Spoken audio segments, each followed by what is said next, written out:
Zovem se Željka Gomuzak-Anić i firma koje sam vlasnica je Snaga ideje. Za klub prodajnog mindseta saznala sam od Saše, čiju sam NLP edukaciju pohađala i odlučila sam se iz razloga što na NLP-u se povezala i sprijateljila s ljudima i to mi se dopalo i htjela sam se dalje s njima družiti na lijepom, kulturnom i urbanom mjestu. Znači, zanimljiv je prostor, zanimljivi su ljudi su različiti, nisu nekog profila, znači da su izabrani pa su svi podjednaki, nego su baš različiti, zanimljivi. Zanimljivi su mi predavači, atmosfera je ugodna, svi su ljubazni, dragi i dobri, pametni, ima jako puno ljudi s kojima mogu otvoriti jako puno tema o bilo čemu. Pa nisam se nadala u stvari da ću stvoriti dobre poslovne kontakte, čak i izvrsne, i to je uopće nije bilo moje očekivanje i to je za mene ekstra benefit.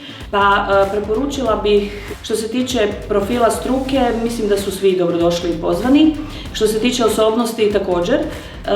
I mislim da svi poduzetnici koji žele proširiti svoja znanja i proširiti svoj krug poznanstava, umrežiti se, otvoriti osobne i poslovne kontakte, mislim da je Prodajni mindset klub za njih idealno mjesto.